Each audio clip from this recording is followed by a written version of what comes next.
Channel. So guys, if you want to become a data engineer, learning only SQL is not enough, right? So guys, modern data engineering is all about the scalable cloud pipelines. So in today's video, we will build the real-time ETL pipelines using the Google Cloud Dataproc, PySpark, Cloud Storage and BigQuery. So what we will do, we will upload raw data into the cloud storage. We will process it with PySpark and load the transform analytics data directly into the BigQuery. So guys, this is the same architectures used in the many productions grade data platforms, and the best part is like we will do everything step by step. So let's understand the architecture So guys, here our raw CSV file. Yeah, I will show you later like what is our file. Our raw CSV data will first be uploaded into our Google Cloud storage, and then what we will do, we will Dataproc will create the Spark cluster, and inside that clusters we will run our PySpark job, transform the data, and finally we will load the transformed output will be written into the BigQuery. So now before we can start, so first of all we need to enable some few APIs, like you need to enable this Dataproc API, Compute Engine API and BigQuery API. So let's firstly enable this one. So guys, these services are required for our pipelines. So let's in APIs and services, you can enable the APIs and services, search your API, enter API, resource manager API. So let's enable this one.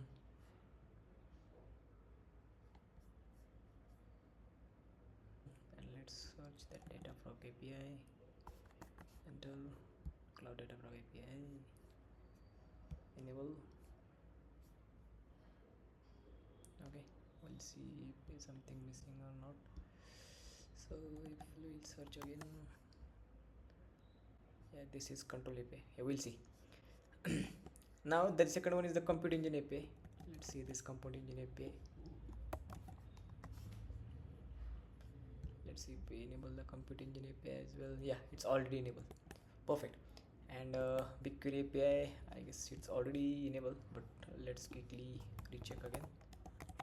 BigQuery API. BigQuery API. Yeah, it's already enabled. Perfect. Cool. So so guys, our APIs are enabled now. Guys, so let's create the cloud storage bucket. So cloud storage act as the data lake layer in our architecture. So guys, we will store our both raw data sets and the Python scripts inside this bucket. So let's go to the cloud search here, cloud storage. Okay, you can create from here. So let's give the name as, let's say, KD Dataproc demo bucket. Okay, let's continue. Multi-region, we will keep as it is and we'll create. Okay, confirm. Okay, now we have created the bucket. Now guys, so now we have created the bucket. So you know that in BigQuery is Google Cloud serverless analytics warehouse.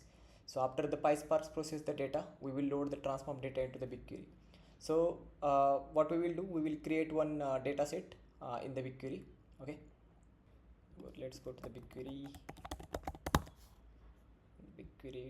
We will create one Dataproc something data set. Okay, I'll see. Okay, so here from here you can create the data set. Let's say Dataproc demo. Okay, it's a Dataproc demo. Let's say US. Okay, create the data set.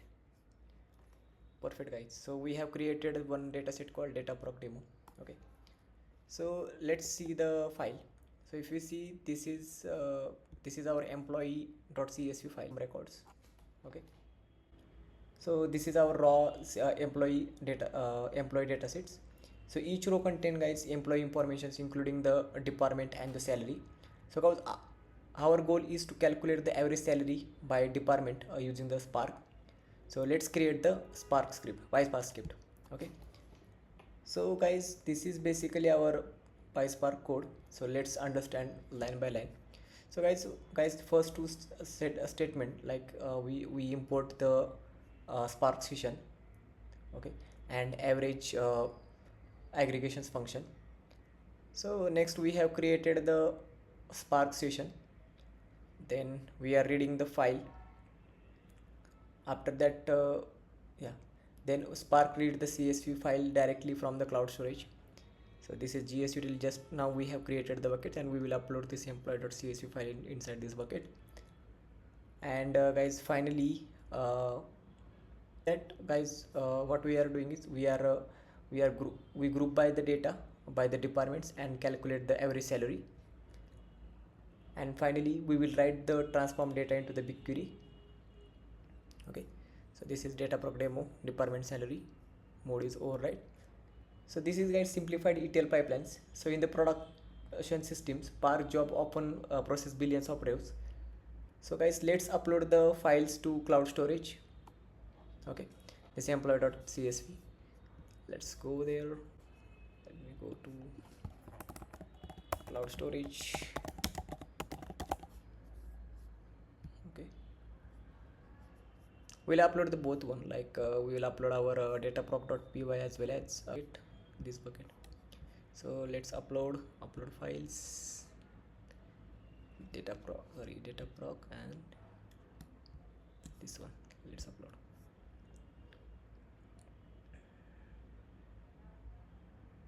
Okay, Dataproc demo bucket. Okay. So here guys, if you'll see KD Dataproc demo bucket employee.csv. Okay, and the table, the Dataproc demo, and this is our table, and this is employee.csv file. Perfect. Now guys, let's move on. We uploaded both files into the cloud storage bucket. So now let's create the Dataproc cluster. So to create the Dataproc cluster, you need to go to Dataproc,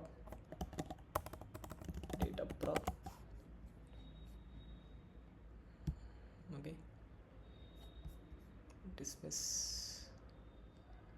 Okay, so formally known as, if you see experience manager service for Apache Beam, get with serverless, get started with cluster. Let's get started with cluster.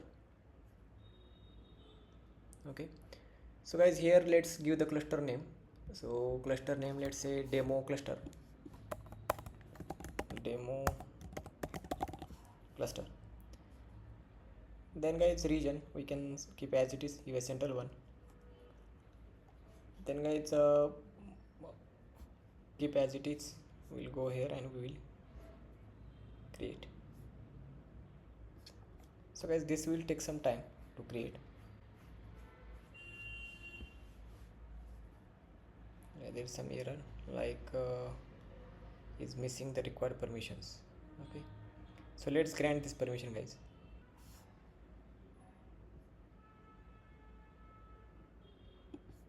Yeah, so guys, we have given the required permissions. Let's create again.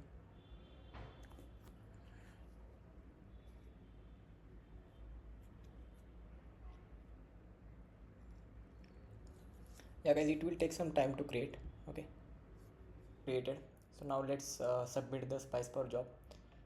So guys, Dataproc will be automatically distribute the workload across the clusters, and this is where the Spark distribution processing engines becomes powerful. So to submit the PySpark job, what we need to do is cluster,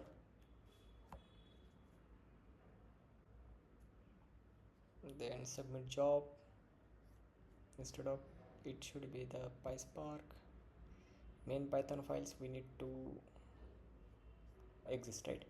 So here our dataproc.py, let's copy this GS util URI, let's go back to Dataproc, manage Apache Spark. So yes, here you will see your cluster, submit job. Instead of Hadoop, our job is PySpark job. Give the file name and you can just click on the submit. our job is now submitted. Yeah, it's running. Okay, so here we will see all your logs. So here you will see, guys, we have printed our data.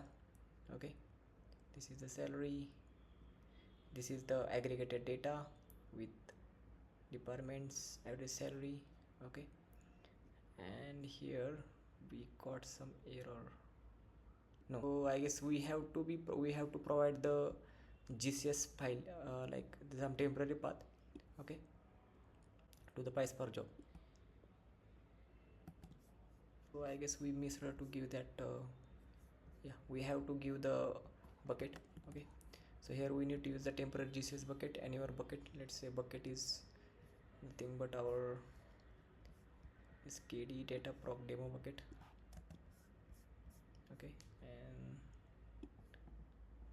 yeah, here we will provide out this bucket.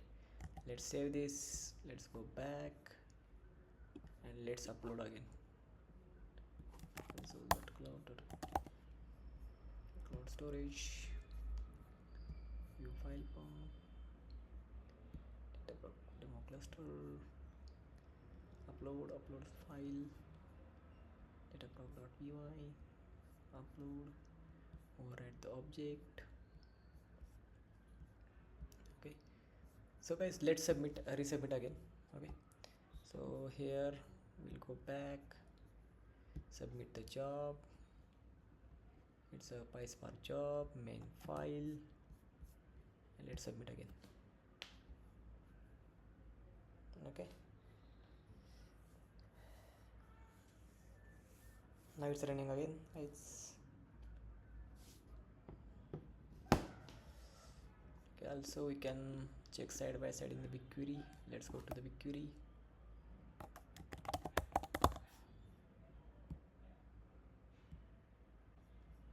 Okay, we have created the Dataproc demo. If you see, there is a node table. Let's see. Yeah, if you see here, we have printed our average salary. So let's go again, refresh the content. Yeah, you will see the table is now created, department salary, and you will see that there are 3 rows, right? This one and this one, what we have in the here. Like, picture is extremely common in the modern data engineering. So cloud storage is act as a data lake, and PySpark, like Sparks, perform the distributed transformation, and BigQuery becomes the analytics warehouse. From there, companies build the dashboards, reports, and the machine learning pipelines. So guys, one important lessons in our cloud engineering is cost optimizations. So guys, always delete your Dataproc clusters after your job is completed. Leaving clusters running can generate the unnecessary cloud cost. So many company can be create the temporary clusters only during the ETL executions. So let's delete, because our job is not done. So let's go here and let's click on the delete.